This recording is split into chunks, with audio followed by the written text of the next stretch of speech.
जितनी भी हमारे अंदर गलतियां हैं वो विकार से होती हैं।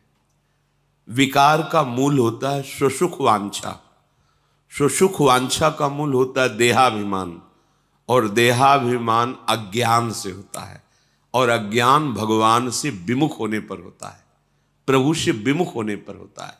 ये सारा का सारा जो माया का तंत्र है ये केवल भगवत विमुख होने से हुआ है। हमें प्रत्यक्ष देखते हैं, जहां हमारे हृदय में छुपाव कपट, वही माया नष्ट कर देती है। हृदयेश्वर से क्या छुपाव करना?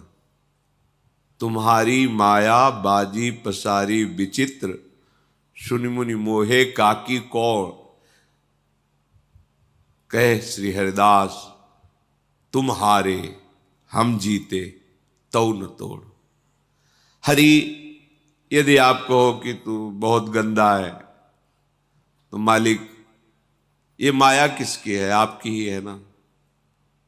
बड़े बड़े ऋषि मुनि किसकी गोद में बैठकर आपको भूल जाते हैं? आपकी माया ना। तो है किसकी? तुम्हारी माया बाजी पसारी विचित्र, तो समझ में ही नहीं आती। और आप सदैव हमारा हित करने में लगे हैं, और मैं सदैव आपकी आज्ञा उल्लंघन कर रहा हूं। पर वाह मेरे प्यारे, आप मेरा साथ नहीं छोड़ रहे। यद्यपि आप हार चुके हो मुझे सुधारते सुधारते, मैं बिगाड़ते बिगाड़ते जीत गया हूं, फिर भी आप अपनी कृपा की बाण नहीं छोड़ते। आप हम पर कृपा कर ही रहे। ऐसा तो मेरे प्रभु का स्वभाव है। और आप प्रभु से भी छल कपट दुराव, अरे ये इतने कृपालु हैं, बस जैसे हो वैसे इनके सामने पे बस नहीं मानना। जीव का स्वभाव है ना मानना, इसी से ये दुर्गति हो रही। नहीं, भगवान और गुरुदेव और भगवत प्रेमी महात्मा ये कहने को तीन है।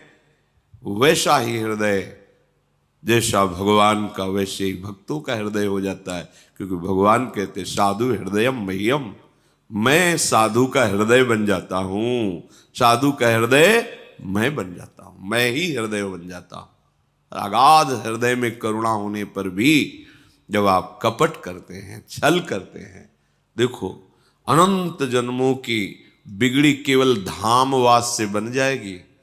तुम कामी हो, क्रोधी हो, लोभी हो, मोही हो, कुछ भी, बस एक बात हजारों बार कहे, वैष्णव अपराध न बने, गुरुद्रोह न बने। बस तुम जैसे पड़े रहो।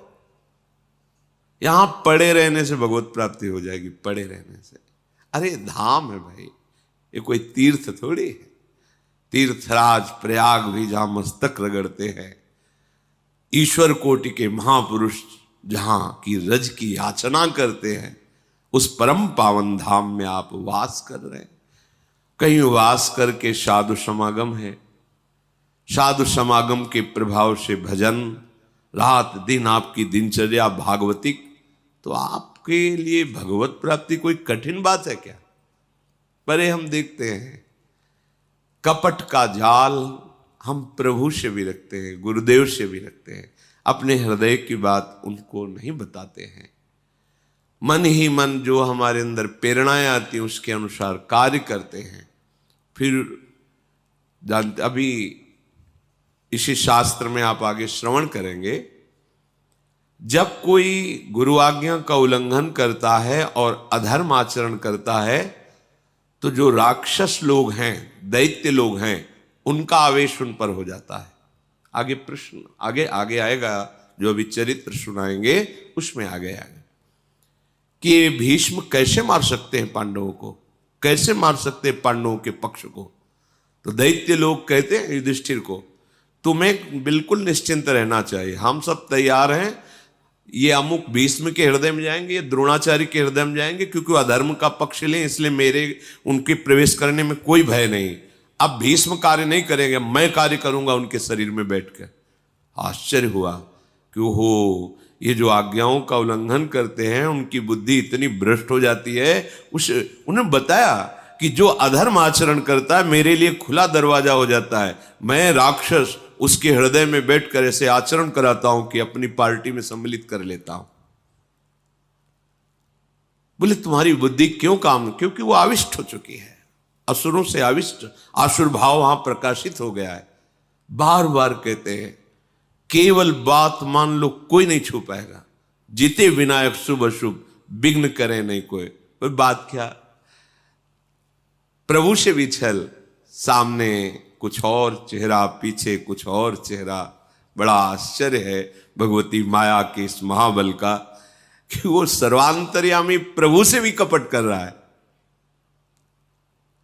रोज सत्संग सुन रहे हो तो हम आपसे प्रार्थना करते हैं, किसी और से कहने की जरूरत नहीं। जैसे हो वैसे के वैसे प्रभु से प्रार्थना करो, उनको अपने हृदय की बात बताओ, उनके सामने रो, गुरुजनों से बात बताओ, रो। वो कहे या ना कहे, ठीक हो जाएगा, अपने आप ठीक हो जाएगा। इनके दरबार की ऐसी महिमा ही है कि वो कहे जाओ ठीक हो जाएगा, ये कहने की जरूरत नहीं, अपने आप ठीक हो जाएगा। पर हम कपट करके उनके पूछने पर भी, उनकी आज्ञा पर भी अपने मन को उत्साहित करके परमार्थ भ्रष्ट आचरणों को करते हैं तो आसुर भाव प्रकट हो जाता है, कुछ समझ में ही नहीं आता। और जब समझ आई तब समझने लायक नहीं रह जाता।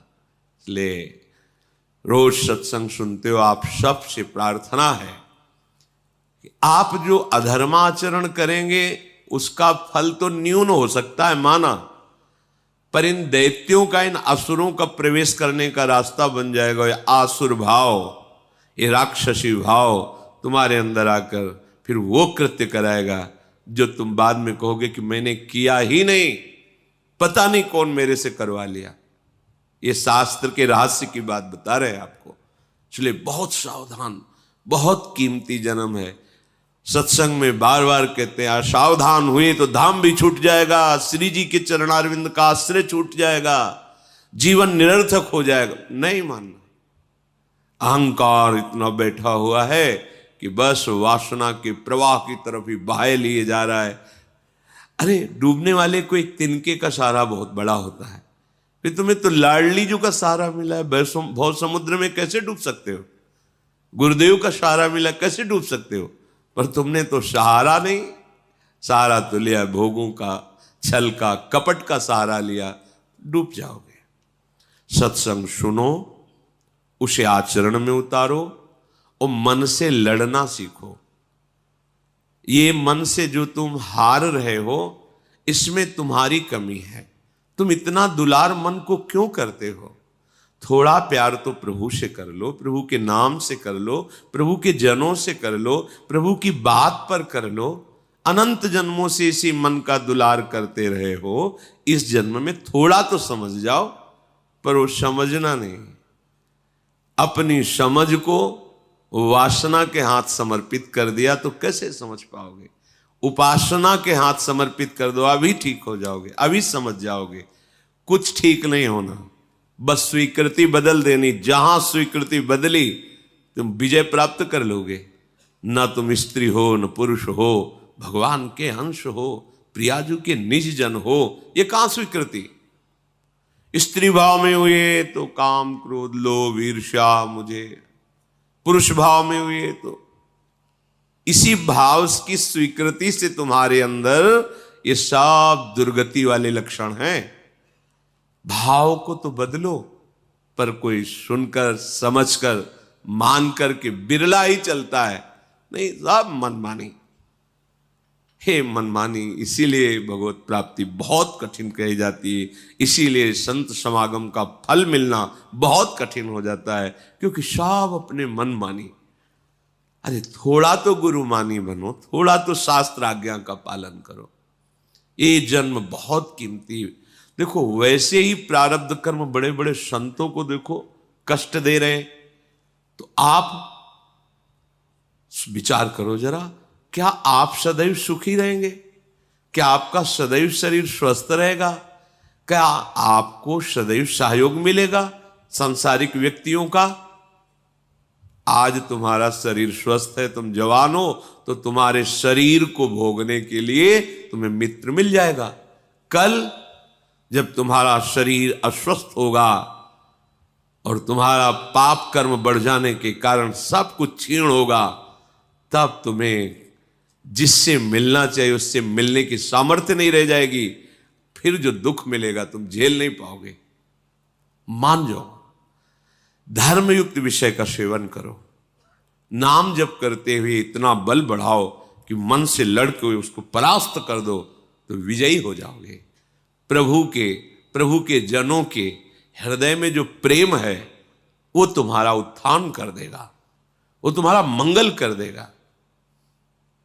देखो, श्री भगवान स्वयं करुणा करके उपदेश करते हैं, तुम्हें कुछ नहीं करना, केवल मेरा चिंतन करो, मैं सब संभाल लूंगा। अनन्यस चिंतयन्तो माम ये जना परिपासते तेषाम नित्याभियुक्ता नाम योगक्षेमं वहाम्यहम्। क्यों नहीं आप इस बात को समझते? राधा राधा राधा राधा सब संभाल लें, पर नहीं करना। छुप छुप के पापाचरण करना, छुप छुप के गंदी बातों का अंदर विस्तार बढ़ाना, छुप छुप के धर्म विरुद्ध मार्ग चलना, और बाहर से सत्संगी बने रहना, बाहर से भक्त का बाना पहने रहना, ये क्या है? तुम प्रभु को ठगना चाहते हो। विश्वात्मा सर्वज्ञ प्रभु से धोखा नहीं, तुम अपने आप से धोखा कर रहे हो, अपने आप का पतन कर रहे हो। इसलिए सावधान रहिए, बहुत बढ़िया अवसर आ गया है, निकल चलिए। नहीं, भगवान की दुरंत माया बख्शती नहीं किसी को, आप बस इतना समझ लो। ये उसी को आगे निकलने देती है, मार्ग दे देती है, जो ईमानदारी से भगवान का आश्रय लेकर सत्य भाव से मार्ग में चलता है और चलने का अभिमान नहीं रखता है। माया रास्ता भी निकल जाओ, नहीं तो ऐसे उसके पास जाल है कि कहीं से भी वो आपको गिरा सकती है, क्योंकि भगवान की है ना, किसी और की नहीं। जो भोजन है ये जीवन का एक बहुत बड़ा अंग है, हमारे प्राणों का पोषण होता है, और सूक्ष्म बात, इससे हमारे मन का निर्माण होता है। अगर हम अपवित्र भोजन, गंदे विचारों से युक्त बनाया हुआ भोजन, अधर्म के द्वारा कमाए हुए धन से भोजन, तो वो हमारे मन को वासना में कर देगा, मलिन कर देगा, और बुद्धि को निर्णय ठीक करने की शक्ति का अपहरण कर लेगा। अगर हम इस पद्धति से भोजन पाते तो हमारी बुद्धि प्रकाशित होगी और मन ठीक हो जाएगा। वैसे भी ग्रामीण कहावत में भी जैसा खाए अन्न वैसा बने मन, इसका बहुत बड़ा प्रभाव पड़ता है।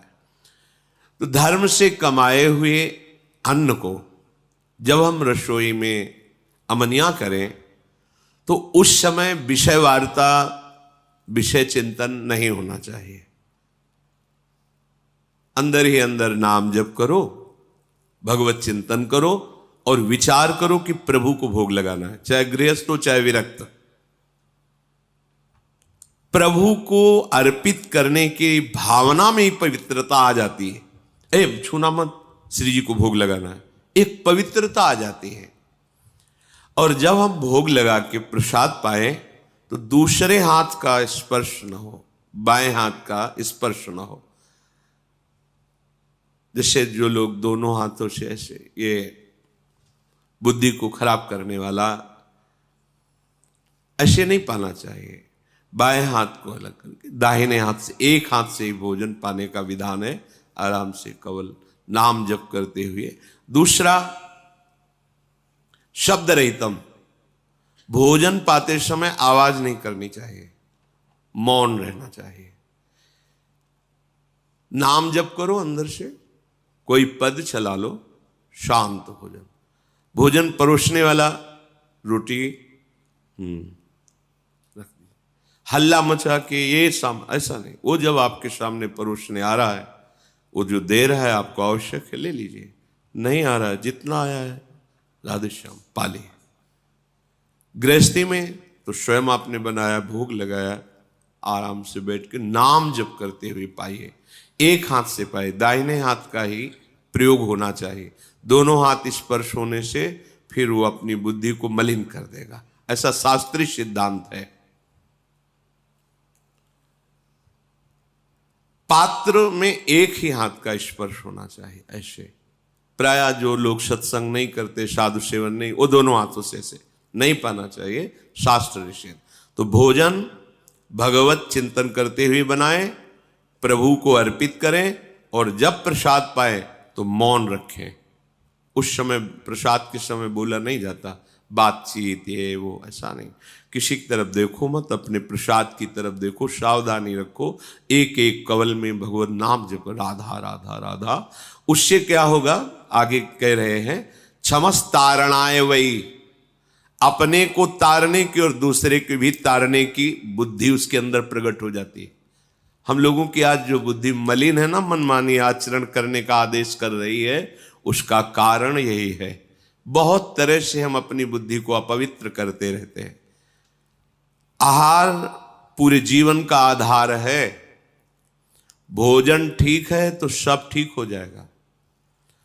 भोजन धर्म युक्त कमाए हुए धन से भगवत चिंतन करते हुए रसोई में अमनिया करके भगवत अर्पित करके प्रसाद स्वरूप मौन धारण करते हुए नाम जप करते हुए प्रसाद को एक हाथ से पाना। इससे क्या होगा, कह रहे हैं सात क्षमस तारणाए वही, वो अपने को भी तारने में समर्थ है और दूसरे को भी तारने में समर्थ हो जाएगा। क्या होगा, उसकी बुद्धि भगवत परायण हो जाएगी। और इसके विपरीत जूता पहने हैं। अब जैसे आप समय देखो कलयुग का, आप जैसे भोजनालय में कहीं, जिन्हें होटल आदि कहते हैं, वहां पाने गए तो आप जूता थोड़ी उतारते हैं, हाथ थोड़ी धोते हैं, कुल्ला थोड़ी करते हैं, पशुवत आचरण। ऐसे ही जूता पहने हुए, ऐसे क्या कैसा बना हुआ है, कोई निर्णय नहीं, तो बुद्धि कहां जा रही है? देखो ना, केवल धर्माचरण की तरफ बुद्धि जा रही। शास्त्र युक्त इंद्रियां शांत, भगवत चिंतन परायण, धर्म युक्त चेष्टाएं, ये सब केवल कहने में रह जाती, जीवन में आचरण में नहीं आ पाती, क्योंकि आहार विहार ही ठीक नहीं है।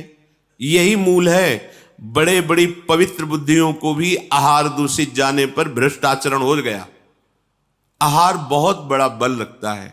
जिसने कभी जीवन में मदिरा एक बूंद भी जबान में नहीं रखी, और जिसने कभी किसी की निंदा नहीं की, और जो विधि पूर्वक शास्त्रों का स्वाध्याय करता है और नाम जप करता है, वो पूरे विश्व को तार देगा, अपने आप को भी और पूरे विश्व के तारण करने की सामर्थ्य रखता है। ये साधारण बात नहीं है। जो आजकल के नवीन अवस्था के बच्चे खिलवाड़ में मदिरा को पीते हैं, क्या है, जिसके मुख में कभी जीवन में मदिरा नहीं गई है, किसी प्रकार से किसी की निंदा नहीं की, दोष आरोपण नहीं किया, और जो शास्त्र स्वाध्याय भगवान नाम जप करता है, सहज में मन शांत होकर उसका भगवदाकार हो जाता है। पूरे विश्व तारने की तात्पर्य है कि अगर पूरा विश्व उसकी बात मान ले, उसका आश्रय ले ले, तो उसका कल्याण करने में वो समर्थ है। यह हव्य, यज्ञ और काव्य, श्राद्ध, जितनी भी वस्तुएं हैं, ऐसे भजन करने वाला सबको पाने का अधिकारी है। यदि ऐसे जिसने कभी मदिरा नहीं, कभी मांस नहीं, शास्त्र स्वाध्याय, नाम जप, भगवत परायण, उसको दिया हुआ दान ऐसे सफल होता है जैसे प्रज्वलित अग्नि में दी हुई आहुति। साधु को कभी किसी अस्त्र से किसी पर प्रहार करने की जरूरत नहीं होती। मन्यु प्रहरणा विप्रा न विप्राहा शस्त्र योधिना निहन्युर्मन्युना विप्रा वज्रपाणि दिवासुरान। साधु का अस्त्र है क्षमा। वो किसी लोहे या धातु से बने हुए हथियारों को पास रखकर उनसे प्रहार नहीं करता। जैसे त्रिभुवनपति इंद्र के हाथ में वज्र विराजमान है और जिस पर प्रहार करें अमोघ है, ऐसे साधु का असंतुष्ट हो जाना अपराधी को नष्ट कर देता है।